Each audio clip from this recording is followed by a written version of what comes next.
जय माता दी भक्तजनों, स्वागत है आप सभी का श्रीमद् देवी भागवत महापुराण की कथा में। आज हम तृतीय स्कंद शुरू कर रहे हैं। बोली अम्बे मात की जय।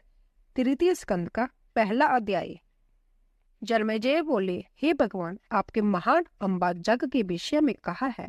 वह अम्बा कौन है? वह अम्बा कैसे, कहाँ और किस लिए उत्पन्न हुई, और वह कौन कौन से गुणों वाली है? उनका यह जग कैसा है और उसका क्या स्वरूप है? हे दयानिधान, आप सब कुछ जानने वाले हैं, उस जग का विधान सम्यक रूप से बताइए। हे ब्राह्मण, आप विस्तार पूर्वक ब्राह्मण की उत्पत्ति का भी वर्णन कीजिए। हे मूसुर, इस विषय में अन्य ज्ञानियों ने जैसा कहा है वह सब कुछ भी आप भलीभांति जानते हैं। मैंने ब्रह्मा, विष्णु और महेश इन तीनों देवताओं के विषय में सुना है कि यह सुगुण रूप में संपूर्ण जगत का सृजन, पालन एवं संहार करते हैं। हे पराशर सूत व्यास जी, वे तीनों देव श्रेष्ठ स्वाधीन है अथवा पराधीन, आप मुझे बताइए, मैं इस समय सुनना चाहता हूँ। वह सच्चिदानंद स्वरूप देवगण मरण धर्म है अथवा नहीं, और वह आदि बौद्धिक, आदि देविक तथा आध्यात्मिक इन तीन प्रकार के दुखों से युक्त है अथवा नहीं। वह तीनों महाबली देविश काल की वशवर्ती है अथवा नहीं, और वह कैसे तथा किस से आविर्भूत हुए, मेरी जय भी एक शंका है। हे मुनि, क्या वह हर्ष, शोक आदि द्वंद्वों से युक्त है? क्या वह निंद्रा एवं प्रमाद आदि से प्रभावित है? तथा क्या उनके शरीर सप्त धातुओं, अनरस, रुधिर, मांस, मेद, हस्ती, मजा, वीर्य से निमृत है अथवा नहीं? वह किन द्रव्यों से निमृत है? वह किन किन गुणों को धारण करते हैं? उनमें कौन कौन सी इंद्रियां अस्थित है? उनका भोग कैसा है तथा उनकी आयु का परिमाण क्या है? इनके निवास स्थान एवं विभूतियों के भी विषय में मुझको बताइए। हे ब्राह्मण, इस कथा को विस्तार पूर्वक सुनने की मेरी अभिलाषा है। व्यास जी बोले, हे महामती राजन, ब्रह्मा आदि देवों की उत्पत्ति किससे हुई? इस समय आपने यह बड़ा दुर्गम प्रश्न किया है। हे राजन, पूर्व में मैंने यही प्रश्न देवऋषि नारद जी से पूछा था। तब सीमित होकर वह उठ खड़े हुए और उन्होंने जो उत्तर दिया था उसे आप सुने। किसी समय मैंने शांत सर्ववेदता तथा वेद विद्वानों में श्रेष्ठ नारद मुनि को गंगा के किनारे विद्यमान देखा। मुनि को देखकर तथा प्रसन्न होकर मैं उनके चरणों पर गिर पड़ा। तदंतर उनके द्वारा आज्ञा देने पर मैं उनके पास में ही एक सुंदर आसन पर बैठ गया। कुशल क्षेम की वार्ता सुनकर के सूक्ष्म बालू वाले गंगा तट के निर्जन स्थान पर बैठे हुए ब्रह्मपुत्र देवऋषि नारद से मैंने पूछा, हे महामती मुनिदेव, इस अति विस्तीर्ण ब्राह्मण का प्रदान करता कौन कहा गया है? उसे आप मुझे सम्यक रूप से बताइए। हे मुनि श्रेष्ठ, इस ब्राह्मण की उत्पत्ति किससे हुई? हे ब्रिपर, आप मुझे जय भी बताइए कि जय ब्राह्मण नित्य है अथवा अनित्य है। जय ब्राह्मण किसी एक के द्वारा विरचित है अथवा अनेक कर्ताओं द्वारा मिलकर इसका निर्माण किया गया है। किसी कर्ता के बिना कार्य की सतह संभव नहीं है। इस विषय में मुझे अंततः संदेह हो रहा है। इस प्रकार इस विस्तृत ब्राह्मण के विषय में विविध कल्पना करते हुए तथा संदेह सागर में डूबते हुए मुझे दुखी का आप उद्धार कीजिए। कुछ लोग सदाशिव, महादेव, प्रलय तथा उत्पत्ति से रहित आत्माराम, देवेश, त्रिगुणात्मक, निर्मल, हर संसार से उद्धार करने वाले, नित्य तथा सृष्टि पालन संहार करने वाले भगवान शंकर को ही मूल कारण मानकर उन्हें ही इस ब्राह्मण का रचयिता कहते हैं। दूसरे लोग श्री हरि विष्णु को सबका प्रभु, ईश्वर, परमात्मा, अव्यक्त, सर्वशक्ति संपन्न, भोग तथा मोक्ष प्रदाता, शांत, सबका आदि, सर्वतोम सुख, व्यापक, समग्र संसार को शरण देने वाला तथा आदि अंत से रहित जानकर उन्हीं का स्तवन करते हैं। अन्य लोग ब्रह्मा जी को सृष्टि का कारण, सर्वज्ञ, सभी प्राणियों का प्रवर्तक, चार मुखों वाला सुरपति, विष्णु के नाभि कमल से प्रादुर्भाव, सर्वव्यापी, सभी लोगों की रचना करने वाले तथा सत्यलोक में निवास करने वाले बताते हैं।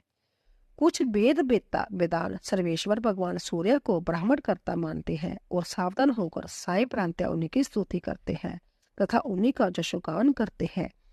जग में निष्ठा भाव रखने वाले जोग, धन प्रदाता, शतकृतु, सहस्त्राक्ष, देवादिदेव, सबके स्वामी, बलशाली, जगदीश, सुरपति, त्रिलोकेश, जगों का भोग करने वाले, सोमपान करने वाले तथा सोमपाई लोगों के प्रिय शशिपति इंद्र को सर्वश्रेष्ठ मानकर जगों में उन्हीं का जजन करते हैं। कुछ लोग वरुण, सोम, अग्नि, पवन, जमराज, धनपति कुबेर की तथा कुछ लोग हैरंब, गजमुख, सर्व कार्य साधक, सवर्ण मात्र से सिद्धि प्रदान करने वाले, काम सुखरूप कामनाओं को प्रदान करने वाले, श्रेष्ठ विचरण करने वाले परम देव गणाधीश गणेश की स्तुति करते हैं। कुछ आचार्य भवानी को ही सब कुछ देने वाली आदि माया माँ शक्ति तथा पुरुष गामनी प्राप्रकृति कहते हैं। वह उनको ब्रह्मा स्वरूपा सृजन पालन सहार करने वाली सभी प्राणियों अब देवताओं की जननी आदि अनंत रहित पूर्णा सभी जीवों में व्याप्त सभी लोगों की स्वामी निर्गुणा सुगुणा तथा कल्याण स्वरूपा मानते हैं। फल की आकांक्षा रखने वाले उन भवानी का वैष्णवी शांकरी ब्राह्मणी बासवी बारुणी ब्राही नरसिंही महालक्ष्मी बचित्र रूपा वेद माता एकेश्वरी विद्या स्वरूपा संसार रूपी वृक्ष की शिथिलता की कारण रूपा सभी कष्टों का नाश करने वाली और स्मरण करते ही सभी कामनाओं को पूर्ण करने वाली मुक्ति चाहने वालों के लिए मोक्षदायिनी फल की अभिलाषा रखने वालों के लिए काम प्रदायिनी त्रिगुणातीत स्वरूपा गुण का विस्तार करने वाली निर्गुणा सुगुणा रूप में ध्यान करते हैं।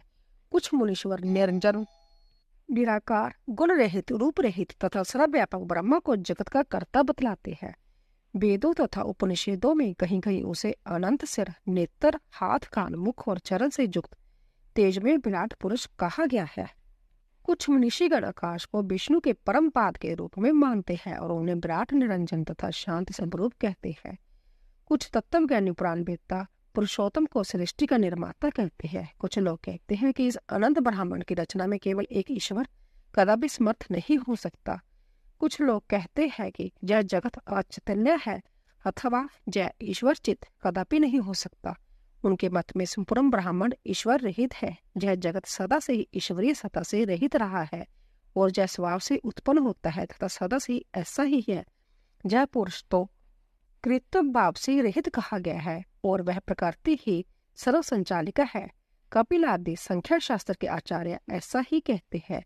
हे मुनिनाथ, मेरे मन में जय तथा अन्य प्रकार के और संदेह पुंज उत्पन्न होते रहते हैं।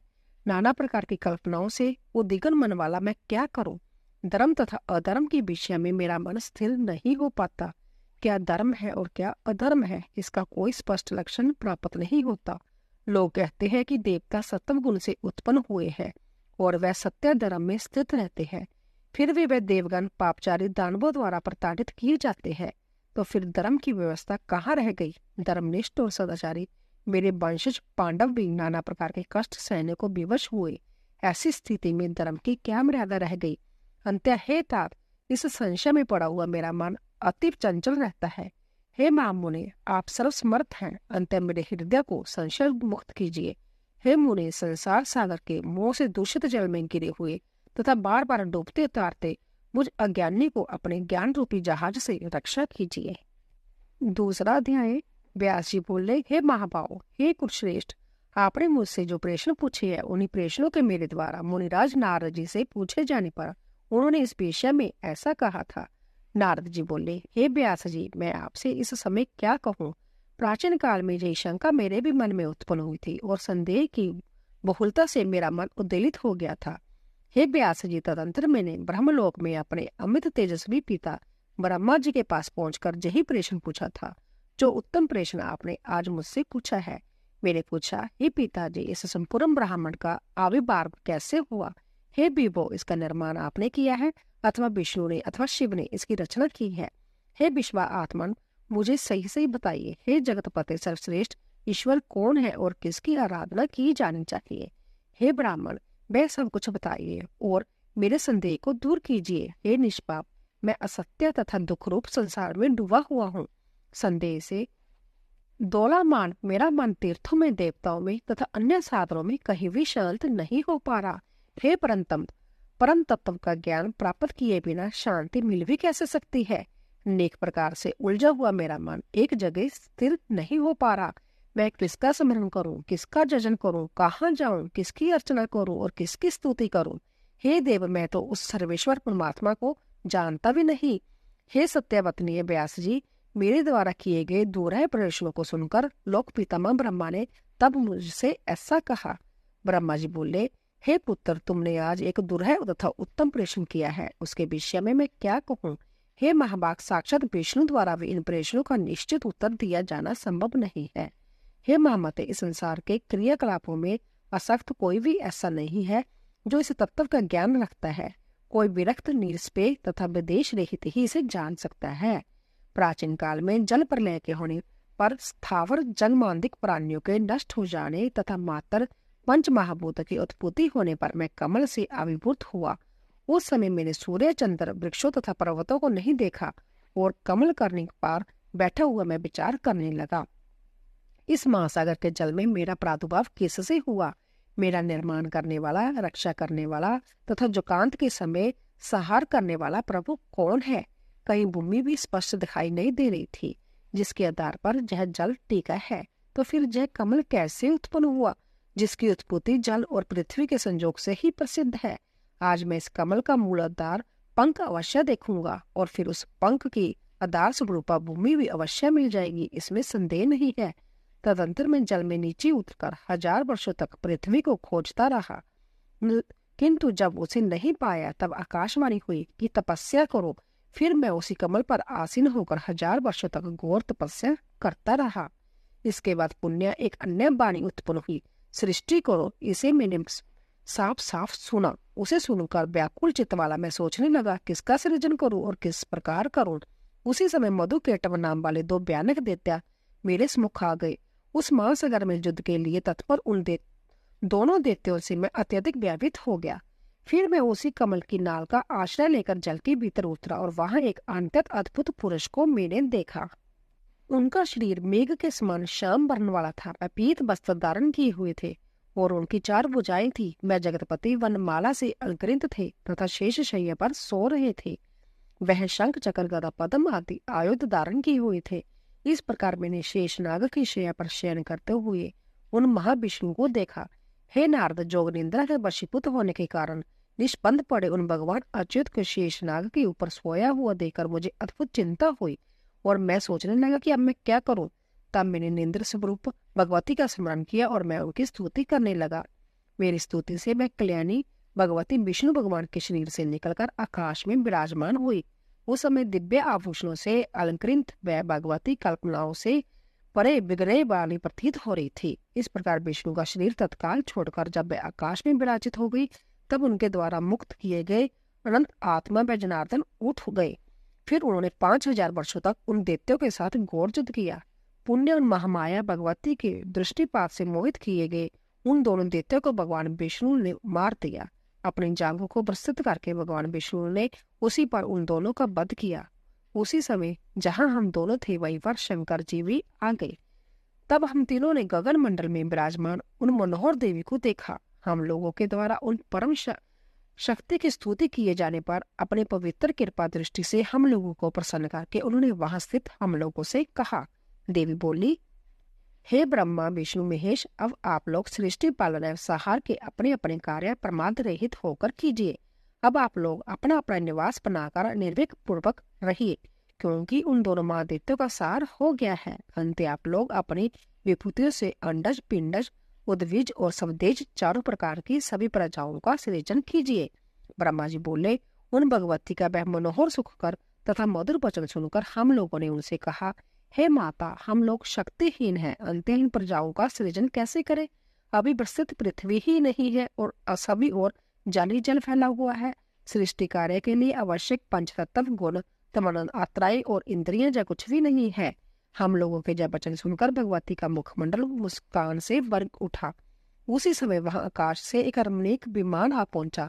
फिर उन भगवती ने कहा, हे देवताओं, आप लोग निर्भीक होकर इस विमान में इच्छा अनुसार बैठ जाए। हे ब्रह्मा, विष्णु और शिव, मैं आप लोगों को आज इस विमान में एक दृश्य दिखाऊंगी। उनका जय वचन सुनकर हम तीनों उनकी बात स्वीकार करके रत्न जटित मोतियों की झालरों में शोभामान घंटियों की ध्वनि से गुंजित तथा देव भवन के तुल्य उस रमणीक विमान पर संशय रहित भाव से चढ़कर बैठ गए। तब भगवती ने हम जितेंद्रीय देवताओं को बैठा हुआ देखकर उस विमान को अपनी शक्ति से आकाश मंडल में उड़ाया। 3रा अध्याय। ब्रह्मा जी बोले, मन के समान वेग से उड़ने वाला वह विमान जिस स्थान पर पहुंचा, वहां जब हमने जल नहीं देखा तब हम लोगों का महान आश्चर्य हुआ। उस स्थान के वृक्ष सभी प्रकार के फलों से लदे हुए और कोकिलों की मधुर ध्वनि से गुंजमायन थे। वहां की भूमि, पर्वत, वन और उपवन जय सभी सुर में दृष्टिगोचर हो रहे थे। उस स्थान पर स्त्रियां, पुरुष, पशु, बड़ी नदियां, बावलियां, कुएं, तालाब, पोखरे तथा झरने इत्यादि विद्यमान थे। वहां भव्य 4 दीवारों से घिरा हुआ एक मनोहर नगर था, जो जगशालाओं तथा अनेक प्रकार के दिव्य महलों से सुशोभित था। तब उस नगर को देखकर हम लोगों को ऐसी प्रतीत हुआ मानो यही स्वर्ग है। और फिर हम लोगों की यह जिज्ञासा हुई कि इस अद्भुत नगर का निर्माण किसने किया। उस समय हम लोगों को बड़ा आश्चर्य हुआ। हम लोगों ने आखिर के उद्देश्य से वन में जाते हुए एक देवतुल्य राजा को देखा। उसी समय हम लोगों को जगदम्बा भगवती भी विमान पर स्थित दिखाई पड़ी। थोड़ी ही देर बाद हमारा विमान वायु से प्रेरित होकर आकाश में पुण्य उड़ने लगा और मुहूर्त भर में वह पुण्य एक अन्य सुरम्य देश में पहुंच गया। वहां पर हम लोगों को अंत्यतरम नंदनवन दिखा, जिसमें पारिजात वृक्ष की छाया का आश्रय लिए हुए कामधेनु स्थित थे। कामधेनु के समीप ही 4 दांतों वाला ऐरावत हाथी विद्यमान था और वहां मेनका आदि अप्सराओं के समूह अपने नृत्यों तथा गानों में विविध भाव प्रदर्शन करते हुए अनेक प्रकार की क्रीड़ाएं कर रहे थे। वहां मंदार वृक्ष की वाटिकाओं में सैकड़ों गंधर्व यक्ष और विद्याधर गा रहे थे और रमण कर रहे थे। वहां पर इंद्र भगवान की भी इंद्राणी के साथ दृष्टि में आए। स्वर्ग में निवास करने वाले देवताओं को देखकर हमें परम विस्मय हुआ। वहां पर वरुण, कुबेर, यम, सूर्य, अग्नि तथा अन्य देवताओं को स्थित देखकर हम आश्चर्यचकित हुए। उसी समय उस सुजित नगर से वहां राजा निकला। देवताओं के राजा इंद्र की भांति प्राकार में वह राजा धरातल पर पालकी में बैठा था। वह विमान हम लोगों को लेकर द्रुत गति से आगे बढ़ा। तदंतर हम लोग अलौकिक ब्रह्मलोक में पहुंच गए। वहां पर सभी देवताओं से नमस्कृत ब्रह्मा जी को विद्यमान देखकर भगवान शंकर और विष्णु विस्मय में पड़ गए। वहां ब्रह्मा जी की सभा में सभी वेद अपने अपने अंगों सहित मूर्त रूप में विराजमान थे। साथ ही समुद्र, नदियां, पर्वत, सर्प एवं नाग भी उपस्थित थे। फिर भगवान विष्णु और शंकर ने मुझसे पूछा, हे चतुर्मुख, जय दूसरे सनातन ब्रह्मा कौन है? तब मैंने उनसे कहा कि मैं सबके स्वामी तथा सृष्टिकर्ता इन ब्रह्मा को नहीं जानता। हे ईश्वर, मैं कौन हूँ, जय कौन है और हम दोनों का क्या प्रयोजन है? इसमें मैं भ्रमित हूँ। थोड़ी ही देर में वह विमान पुण्य मन के सदृश वेग से आगे की ओर बढ़ा। फिर वह विमान यक्षगणों से सुशोभित मंदार वृक्ष की वाटिकाओं के कारण अति सुरम्य शुक और कोयल की मधुर ध्वनि से गुंजित बीना और मृदंग आदि वाद्य यंत्रों की मधुर ध्वनि से निनादित सुखदायक तथा मंगलकारी कैलाश शिखर पर पहुंचा। उस शिखर पर जब वह विमान पहुंचा, उसी समय वृषंबर आरूढ़ पंचमुख 10 भुजाओं वाले मस्तक पर अर्धचंद्र धारण किए हुए भगवान शंकर अपने दिव्य भवन से बाहर निकले। उस समय वह व्याघ चरम पहने हुए तथा गज चरम ओढ़े हुए थे। महाबली गजनानन श्री गणेश तथा कार्तिकेय उनके अंगरक्षकों के रूप में विद्यमान थे। भगवान शंकर के साथ चल रहे उनके दोनों पुत्र अतीव सुशोभित हो रहे थे। नंदी आदि सभी प्रधान शिवगण जय घोष करते हुए भगवान शिव के पीछे पीछे चल रहे थे। हे नारद, वहां अन्य लोगों तथा शंकर को सभी के साथ देखकर हम लोग विस्मय में पड़ गए और हे मुने, मैं संशयग्रस्त हो गया। थोड़ी ही देर में वह विमान उस कैलाश शिखर से बाजू गति से लक्ष्मीकांत भगवान विष्णु के बैकुंठ लोक में जा पहुंचा। हे पुत्र, मैंने वहां अद्भुत विभूतियां देखी। उस गति रमणीक नगर को देखकर भगवान विष्णु विस्मय में पड़ गए। उसी समय कमल लोचन भगवान विष्णु अपने भवन से बाहर निकले। उनका वर्ण अलसी के पुष्प की भांति श्याम था। वह पीताम्बर धारण किए हुए थे। उनकी 4 भुजाएं थी। वह पक्षीराज गरुड़ पर आरूढ़ थे और दिव्य अलंकारों से विभूषित थे। भगवती लक्ष्मी उन्हें शुभ चंबर चला रही थी। उन सनातन भगवान विष्णु जी को देखकर हम सभी को महान आश्चर्य हुआ। तदंतर एक दूसरे को देखते हुए हम लोग अपने अपने श्रेष्ठ आसनों पर बैठे रहे। इसके बाद वह विमान बाजू सदृश द्रुत गति से पुण्य चल पड़ा। कुछ ही क्षणों में वह विमान मधुर जल वाले, ऊंची ऊंची लहरों वाले, नानाविध जल जंतुओं से युक्त तथा चंचल तरंगों से शोभामान अमृत सागर के तट पर पहुंच गया। उस सागर के तट पर विभिन्न पंक्तियों में नाना प्रकार के विचित्र रंगों वाले मंदार एवं पराजित आदि वृक्ष शोभामान थे। वहां मोतियों के जालरे तथा अनेक प्रकार के पुष्पहार शोभा में वृद्धि कर रहे थे। समुद्र के सभी और अशोक, मोलसिरी, कुर्वक आदि वृक्ष विद्यमान थे। उसके चारों ओर चिता, अक्षक, केतकी तथा चंपक पुष्पों की वाटिकाएं थी, जो कोयले की मधुर ध्वनियों से गूंजित तथा नाना प्रकार की दिव्य सुगंधि से परिपूर्ण थी। उस स्थल पर बोरे गुंजार कर रहे थे। इस प्रकार वहां का दृश्य परम अद्भुत था। उस द्वीप में हम लोगों ने दूर से ही विमान पर बैठे बैठे शिव जी के आकार वाला एक मनोहर तथा अत्यंत अद्भुत पलंग देखा, जो रत्नमालाओं से जड़ा हुआ था और नाना प्रकार के रत्नों से विभूषित था। उस पलंग पर अनेक प्रकार के रंगों वाली आकर्षक चादरें बिछी हुई थी। जिससे वह पलंग इंद्रधनुष के समान सुशोभित हो रहा था। उस भव्य पलंग पर एक दिव्यगणा बैठी हुई थी। उस देवी ने रक्त पुष्पों की माला तथा रक्तांबर धारण किए हुए थे। उसने अपने शरीर में लाल चंदन का लेप किया हुआ था। लालिमान पूर्ण नेत्रों वाली वह देवी असंख्य विद्युत की कांति से सुशोभित हो रही थी। सुंदर मुख वाली रक्तिम अदर से सुशोभित लक्ष्मी से करोड़ों गुना अधिक सौंदर्यशालिनी वह स्त्री अपनी कांति से सूर्यमंडल की दीप्ति को भी मानो तिरस्कृत कर रही थी। बर्फपाश अंकुश और अभय मुद्रा को धारण करने वाली तथा मधुर मुस्कान युक्त वह भगवती भुवनेश्वरी हमें दृष्टि गोचर हुई, जिन्हें पहले कभी नहीं देखा गया था। ह्रीम ओंकार बीज मंत्र का जप करने वाले पक्षियों का समुदाय उनकी सेवा में निरंतर रत था। नवजौवन से संपन्न तथा अरुण आभा वाली वह कुमारी साक्षात करुणा की मूर्ति थी। वह सभी प्रकार के श्रृंगार एवं परिधानों से सुशोभित थी और उनके मुखारविंद पर मंद मुस्कान विराजमान था। उनके अनंत वक्षस्थल कमल की कलियों से भी बढ़कर शोभामान हो रहे थे। नानाविध मणियों से जटित आभूषणों से वह अलंकृत थी। स्वर्ण निर्मित कंकन की ओर और मुकुट आदि से वह सुशोभित थी। स्वर्ण निर्मित श्री चक्रपार कर्ण फूल से सुशोभित उनका मुखारविंद अति दीप्तिमान था। उनकी सखियों का समुदाय हरलेखा तथा भुवनेशी नामों का स्थित जप कर रहा था और अन्य सखियां उन भुवनेशी महेश्वरी की अनवर्थ स्तुति कर रही थी। हरलेखा आदि देवकन्याओं तथा अनंग कुसुमा आदि देवियों से वह घिरी हुई थी। वह षटकोण के मध्य से जंतरराज ऊपर विराजमान थी। उन भगवती को देखकर वहां स्थित हम सभी आश्चर्यचकित हो गए और कुछ देर तक वहीं ठहरे रहे। हम लोग यह नहीं जान पाए कि वह सुंदरी कौन है और उनका क्या नाम है।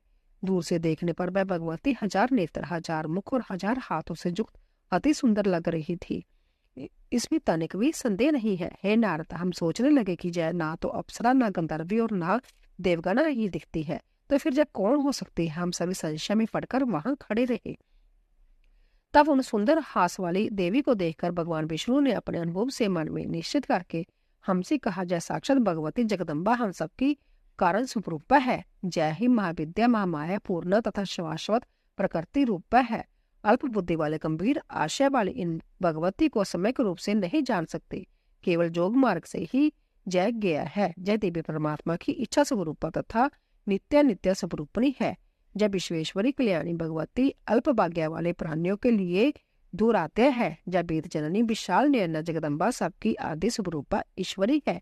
जब भगवती प्रलय अवस्था में समग्र विश्व का सहार करके सभी प्राणियों को लिंग रूप शरीर को अपने शरीर में समाविष्ट करके विहार करती है। हे देवो, जय भगवती इस समय सर्वबीजमयी देवी के रूप में विराजमान है। देखिए, इनके समीप करोड़ों विभूतियां क्रम से स्थित है। हे ब्रह्मा एवं शंकर जी, देखिए, दिव्य आभूषणों से अलंकृत तथा दिव्य गंधे लेप से युक्त जैसा भी विभूति अन भगवती की सेवा में मनोयोग से संलग्न है। हम लोग धन्य, सौभाग्यशाली तथा कृतकृत्य हैं, जो कि हमें समय जहाँ भगवती का साक्षात दर्शन प्राप्त हुआ है।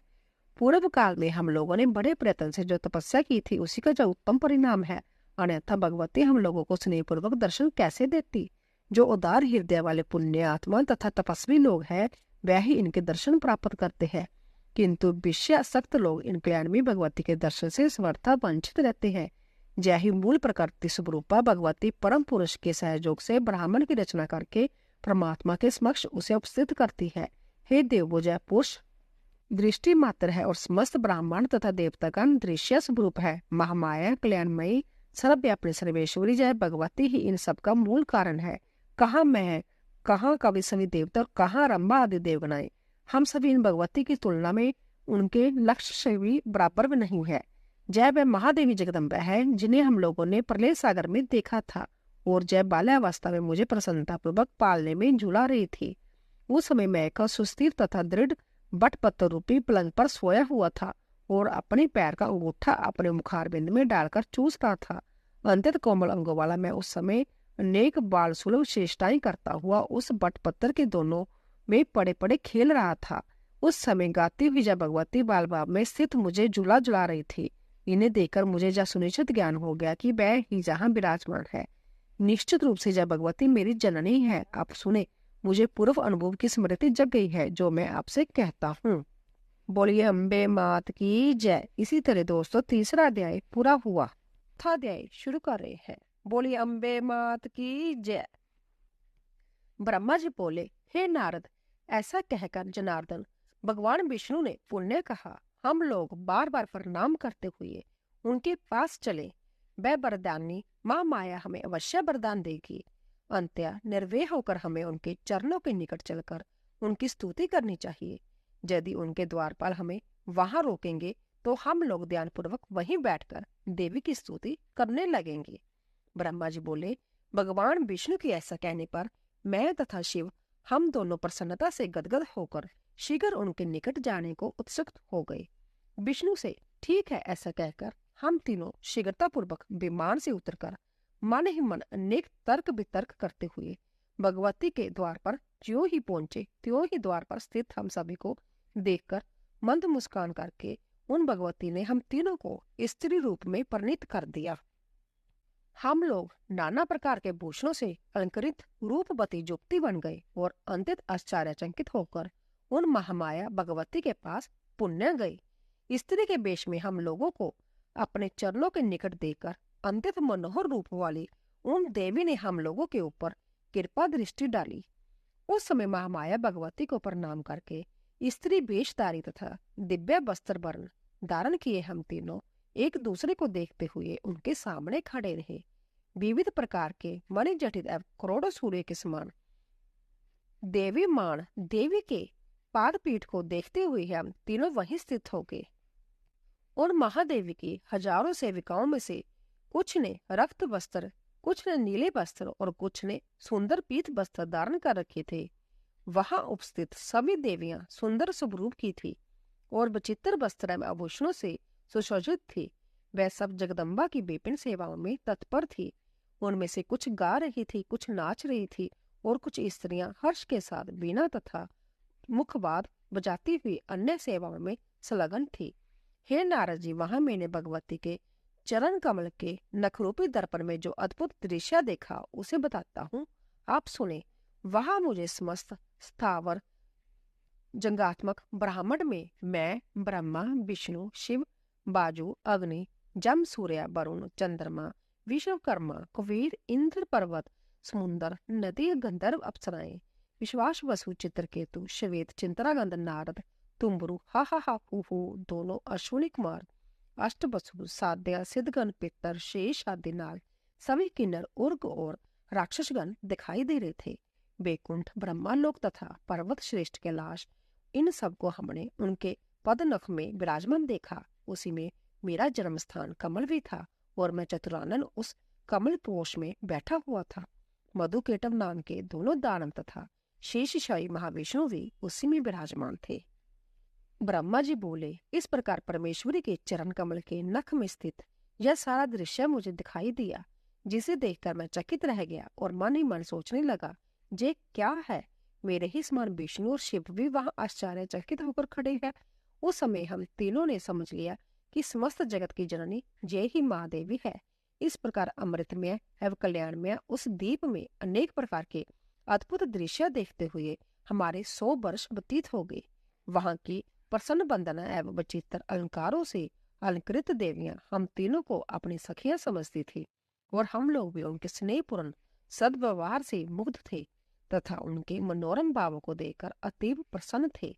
एक बार नारी रूप में स्थित भगवान विष्णु महादेवी भगवती श्री भुवनेश्वरी की स्तुति करने लगे। श्री भगवान बोले, प्रकृति एवं विदात्री देवी को मेरा निरंतर नमस्कार है। कल्याणी, काम प्रदा वृद्धि तथा सिद्धि देवी को बार बार नमस्कार है। सचिनानंद रूपणी तथा संसार की जौनी स्वरूपा देवी को नमस्कार है। आप पंचकृत्या है, विदात्री तथा श्री भुवनेश्वरी समस्त संसार की एकमात्र अधिष्ठात्री तथा कूटस्थ स्वरूपा देवी को बार बार नमस्कार है। अर्थमात्रा की अर्थभूता एवं हल्ले खादे देवी को बार बार नमस्कार है। हे जननी, आज मैंने जान लिया कि यह समस्त विश्व आप में समाहित है तथा संपूर्ण ब्राह्मण की सृष्टि एवं संहार भी आप ही करती है। इस ब्राह्मण के निर्माण में आपकी विस्तृत प्रभाव वाली शक्ति ही मुख्य हेतु है। अंत्य मुझे ज्ञात हो गया कि आप ही संपूर्ण लोक में व्याप्त है। इस सत्य एवं असत संपूर्ण जगत का विस्तार करके उस चिन्ह ब्रह्मा पुरुष को यथा समय आप समय समग्र रूप से प्रस्तुत करती हैं। अपनी प्रसन्नता के लिए 16 तत्वों तथा महादि अन्य 7 तत्वों के साथ आप हमें इंद्राजल को समान प्रतीत होते हैं। हे जननी, आपसे रहित जहाँ कोई भी वस्तु दिखाई नहीं देती। आप इस समस्त जगत को व्याप्त करके स्थित रहती है।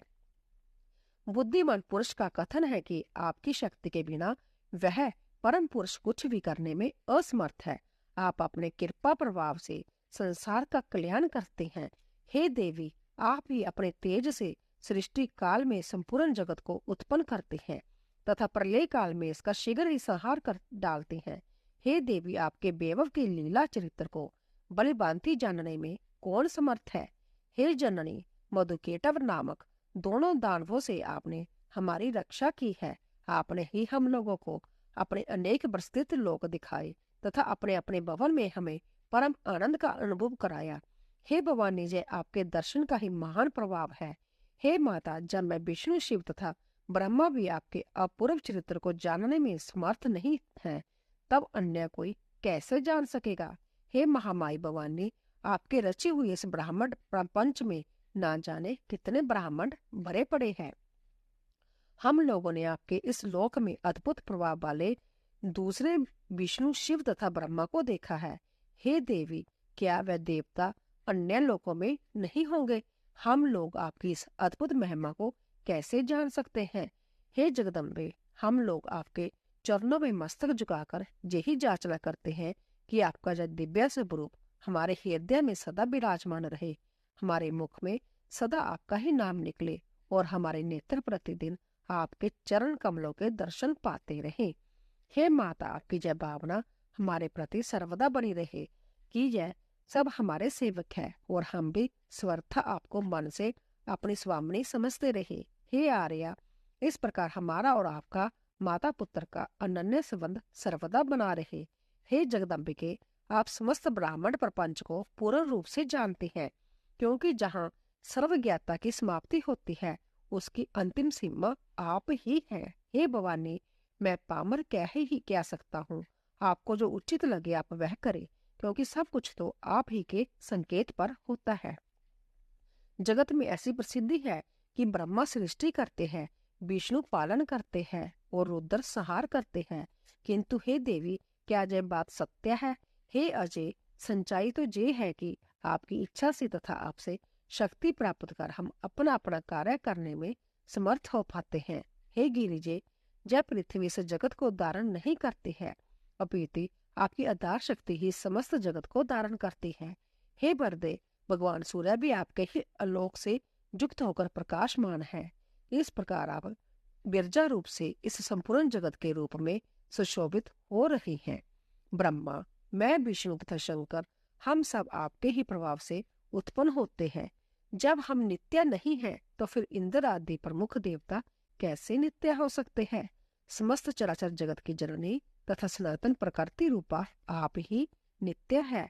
हे भवानी, आपकी सनिधि में आने पर आज मुझे ज्ञात हो गया कि आप मुझ पुराण पुरुष पर सर्वदा दया भाव बनाए रखती हैं, अन्यथा मैं अपने को सर्वव्यापी, आदि रहित, निष्काम ईश्वर तथा विश्व आत्मा मान बैठता और अहंकार युक्त होकर सदा के लिए तमोगुणी प्रकृति वाला हो जाता। आप निश्चय ही सदा से बुद्धिमान पुरुषों की विद्या तथा शक्तिशाली पुरुषों की शक्ति है। आप इस मनुष्य लोक में कीर्ति, कांति, कमला, निर्मला तथा तुष्टि स्वरूपा है तथा प्राणी को मोक्ष प्रदान करने वाली विरक्ति स्वरूपा है। आप वेदों की प्रथम कला गायत्री हैं। आप इस स्वाहा, सवदा, सुगुणा तथा अर्धमात्रा भगवती है। आपने ही देवताओं और पूर्वजों के संरक्षण के लिए आगम तथा निगम की रचना की है। जिस प्रकार पूर्ण महासमुद्र की विस्तृत तरंगे उस समुद्र का ही अंश होती है, उसी प्रकार आदि अनंत से हीन निष्कलंक ब्रह्मा के जीव रूपी अंशों को मोक्ष प्राप्त कराने के लिए उद्देश्य से ही आपने संपूर्ण जगत प्रपंच का निर्माण किया है। जीव को जब विदित हो जाता है कि संपूर्ण विश्व प्रपंच आप ही का कृत्य है, तब अमित प्रभाव वाली आपका उस उपसंहार कर देती है और अपने द्वारा किए गए मिथ्या किंतु रहस्यपूर्ण कार्य पर उसी प्रकार प्रमोदित होती है, जिस प्रकार मनोहारी नाटक की रचना पर सफल नट संतुष्ट होता है। हे अंबिके, आप इस मोह माया वे सागर से मेरी रक्षा कर सकते हैं। रागदेश आदि द्वंद्वों के कारण अंतित कष्टदायक तथा दुखप्रद मिथ्या अंत काल में मेरी रक्षा कीजिएगा। मैं आपकी शरणागत में हूँ। हे देवी आपको नमस्कार है। हे महाविदे मैं आपके चरणों में नमन करता हूँ। हे सर्वदात्री शिवे आप ज्ञान रूपी प्रकाश से मेरे हृदय को आलोक प्रदान कीजिए। 5वां अध्याय। ब्रह्मा जी बोले, हे नारद, इस प्रकार देवादेव जनार्दन भगवान विष्णु की स्तुति कर लेने के उपरांत भगवान शिव शंकर विनीत भाव से देवी के सम्मुख स्थित होकर कहने लगे। शिव जी बोले, हे देवी, यदि भगवान विष्णु आपके प्रभाव से प्रादुर्भूत हुए तथा उनके बाद ब्रह्मा जी भी आपसे उत्पन्न हुए, तो क्या मुझ तमोगुण की आपसे उत्पत्ति नहीं हुई है? हे शिव, आप तो समग्र लोक की रचना में चतुर है। पृथ्वी जल बाजू आकाश और अग्नि आप ही हैं। हे माता, आप ही इंद्रिय रूपणी तथा आप ही बुद्धि मन और अहंकार स्वरूपा है। ब्रह्मा विष्णु और शंकर ने अखिल जगत की रचना की है। ऐसा जो लोग अन्यथा बोलते हैं वे कुछ भी नहीं जानते। आपने ही सदा इन तीनों की सृष्टि की है, जो आपकी प्रेरणा से चराचर जगत का सृजन पालन सहार करते हैं। यदि पृथ्वी बाजू आकाश अग्नि जल आदि महाभूतों के गुणों तथा विषयों से ही जगत का निर्माण संभव हो तो भी हे अम्बे, आपकी कला के बिना वह कैसे व्यक्त हो सकता है? हे अम्बे, आपने ब्रह्मा विष्णु और महेश द्वारा निर्मित इस संपूर्ण चराचर जगत को व्याप्त कर रखा है। आप अनेक प्रकार के वेश धारण करके कौतूहल पूर्ण क्रीडाएं करते हुए यथेष्ट विहार करते हैं और पुण्य शांत भी हो जाते हैं। हे अंबिके, जब मैं शिव विष्णु और ब्रह्मा सृष्टि काल में इस ब्राह्मण की रचना करने की इच्छा करते हैं, तब निश्चित ही आपके चरण कमलों का रजकन प्राप्त करके ही हम लोग अपने अपने कार्य करने में समर्थ होते हैं। हे अंबिके, यदि आप सदा दयालु चित्त वाली न होती तो मैं तमोगुण युक्त ब्रह्मा रजोगुण संपन्न और विष्णु सत्वगुण युक्त कैसे बनते? हे अंबिके, यदि आपकी वैविध्य पूर्ण बुद्धि न होती तो यह संसार इतना विविधतापूर्ण कैसे होता, जिसमें मंत्री राजा सेवक धनी और निर्धन बड़े पड़े हैं। इस ब्राह्मण की सृष्टि स्थिति और संहार करने में आपके तीनों गुण सतराजता में ही समर्थ है। फिर भी आपने हम ब्रह्मा विष्णु और महेश को क्रमशः इन कार्यों को संपन्न करने के लिए तीनों लोगों के कारण रूप में उत्पन्न किया है। विमान में बैठा हुआ मैं ब्रह्मा तथा विष्णु हम लोग इन भुवनों से पूर्ण रूपेण परिचित हो गए हैं। हे भवानी, मार्ग में स्थित इन नवीन भुवनों को किसने बनाया, इसे आप बताइए। हे जगदम्बिके, आप अपनी कला से जगत की रचना तथा पालन करते हैं और जब चाहते हैं तब उसका संहार कर देते हैं। आप सदा अपने पति परम पुरुष को रमन कराते रहते हैं। हे शिव, आपकी इस लीला को हम नहीं जान सकते। हे जननी, नारी भाव को प्राप्त हम लोगों को सदा अपने चरण कमलों की सेवा करने का अवसर दे, क्योंकि कालांतर में पुण्य पुष तत्व प्राप्त होने पर आपके चरण कमल से पृथक रहकर हम लोगों की वह प्रत्यक्ष सुख कहाँ प्राप्त होगा? हे अम्बे, हे शिवे, आपके चरण कमलों के त्याग कर जय नरदेह प्राप्त करके तीनों लोगों का स्वामी तत्व प्राप्त करके भी समस्त लोकों में कहीं भी रहने की मेरी रुचि नहीं है, चाहे मुझे त्रिभुवन का स्वामी तत्व ही क्यों न मिल जाए। हे सुदूति, आपके सानिध्य में स्त्री भाव को प्राप्त कर लेने पर अब पुरुष भाव में मेरी थोड़ी भी रुचि नहीं है। जिसे पाकर आपके चरण बिंद के दर्शन का सौभाग्य न मिले, वह पुरुषता कैसे सुख प्रदान कर सकती है? हे अम्बिके, स्त्री का रूप पाकर मैं भव बंधन से मुक्त करने वाला आपके चरण कमलों से परिचित हो गया हूँ। आपकी कृपा से तीनों लोगों में मेरा सुजस स्थिर हो रहे। इस संसार में ऐसा कौन प्राणी होगा जो आपके सानिध्य का सेवन छोड़कर निष्कंटक राज्य करना चाहेगा? क्योंकि जिसे आपके चरण कमल का सानिध्य प्राप्त नहीं होता, उसके लिए अंश भी युग के समान प्रतीत होता है। हे जननी, जो शुद्ध चित्त वाले मुनि आपके चरण कमल की सेवा त्याग कर केवल तपश्चर्या में लगे रहते हैं, वह निश्चित रूप से विधाता के द्वारा ठगे गए हैं और अपनी हानि को ही लाभ समझते हैं। हे अजय, आपके पदारविंद के प्राण की सेवा से जैसे मुक्ति संसार सागर से प्राप्त होती है, वैसी मुक्ति तपस्या इंद्रिय दमन समाधि तथा विपिन वेद विहित जगहों से भी नहीं होती है। हे देवी, यदि आप मेरे प्रति दयालु हैं तो मुझ पर दया कीजिए और अपना निर्मल अद्भुत सर्वश्रेष्ठ विशद निर्वाण मंत्र ओम ऐम ह्रीम क्लीम चमुंडाई बीचे मुझे प्रदान कीजिए, जिससे उसका निरंतर जप करके मैं सर्वदा के लिए सुखी हो जाऊं। पूर्व जन्म में मैंने निर्वाण मंत्र की दीक्षा पाई थी, परंतु वह मुझे अब स्मरण नहीं रह गया। इसीलिए हे तारके, हे जननी, आज पुण्य वह मंत्र मुझे प्रदान कीजिए और भवसागर से मेरा उद्धार कीजिए, उद्धार कीजिए। ब्रह्मा जी बोले, हे नारद, आबुद्ध तेजस्वी, शिव जी के ऐसा कहने पर जगदम्बा ने स्पष्ट शब्दों में नवाक्षर मंत्र का उच्चारण किया।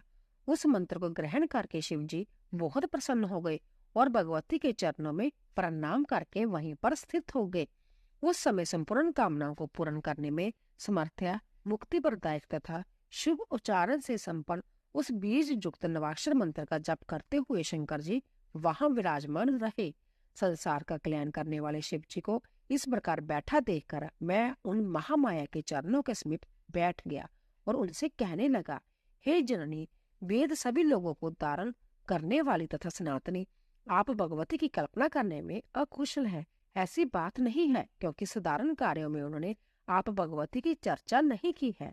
यदि वे आपको ना जानते तो सभी यज्ञों तथा हवन कार्यों में आपको ही स्वाहा देवी के रूप में प्रतिष्ठित कैसे करते। इसीलिए आप तीनों लोकों में सर्वज्ञा के रूप में विख्यात हुई। मैं इस दृष्टा हूँ, मैं अंतर अद्भुत संपूर्ण ब्राह्मण का निर्माण करता हूँ। इस चराचर त्रिभुवन में मुझसे बढ़कर समर्थ्य दूसरा पुरुष कोई नहीं है। मैं निशिदे धन्य हूँ, मैं लोकतंत्र ब्रह्मा हूँ।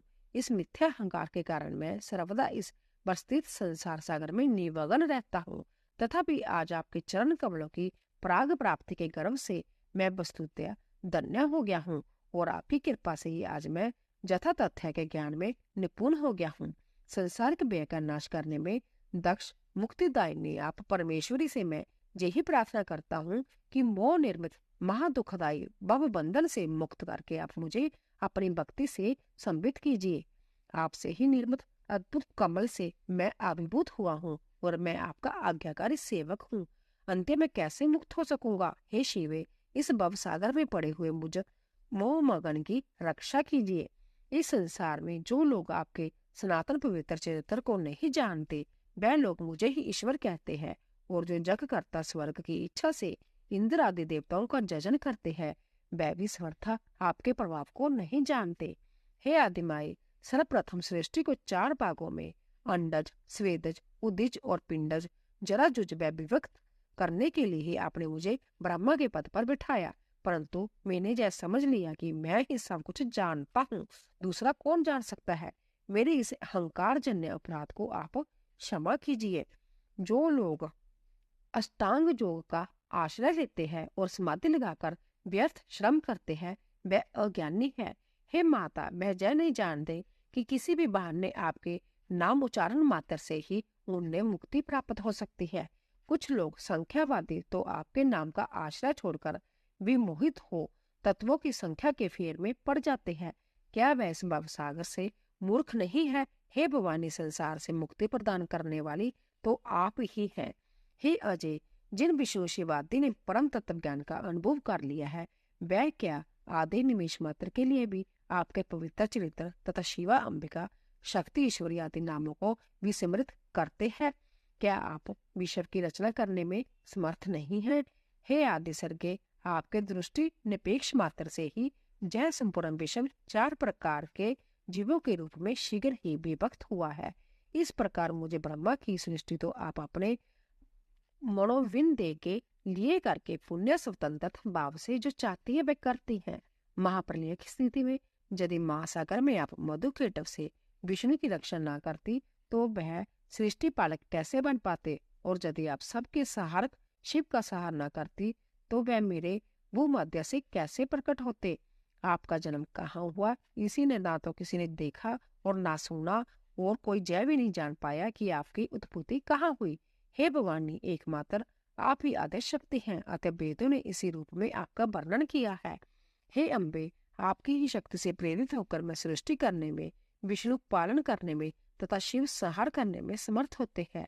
आपकी शक्ति से विलग रहकर अब हम लोग कुछ भी करने में सक्षम नहीं है। जिस प्रकार में ब्रह्मा, विष्णु और शिव उत्पन्न हुए हैं, उसी प्रकार के अन्य प्राणी उत्पन्न नहीं हुए अथवा विद्यमान नहीं है। या उत्पन्न नहीं होंगे, किंतु अल्प बुद्धि वाले प्राणियों के लिए विवाद स्वद तथा अंततः विचित्र आपके इस लीला विनोद से कौन भ्रमित नहीं हो सकता। वह आदिदेव ईश्वर अकर्ता गुणों से स्फुट होने वाले निष्काम उपाधि रहित तथा निर्गुण है, फिर भी वह आपके विस्तृत लीला विनोद को बलिभांति देखते रहते हैं। ज्ञानीजन ऐसा ही कहते हैं। मूर्त और अमूर्त वेदों से युक्त इस संसार में आपसे पूर्व वह ही परम पुरुष थे। ज्ञान तत्व पर सम्यक प्रकार से विचार करने पर यह सर्वथा सिद्ध होता है कि अन्य तीसरा कोई भी नहीं है। यह सिद्धांत है कि वेद वाक्यों को कभी मिथ्या नहीं समझना चाहिए।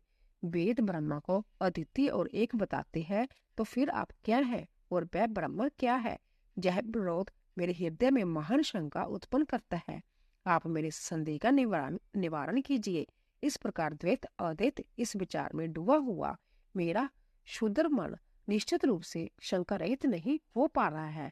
अब आप इस समय अपने मुख से मेरी इस शंका का निवारण करने की कृपा करें, क्योंकि अनेक जन्मों के पुण्य योग से ही आपके चरणों का जय सानिध्य मुझे प्राप्त हुआ है। आप पुरुष हैं अथवा स्त्री, जय मुझे विस्तार पूर्वक बताइए, जिससे मैं आप परम शक्ति को जानकर भव सागर से मुक्त हो जाऊं। तो दोस्तों, इसी तरह 5वां अध्याय पूरा हुआ। बोली अम्बे मात की जय। तो दोस्तों, जाने से पहले कृपया कमेंट बॉक्स में जय माता दी अवश्य लिखें। आप सभी का धन्यवाद।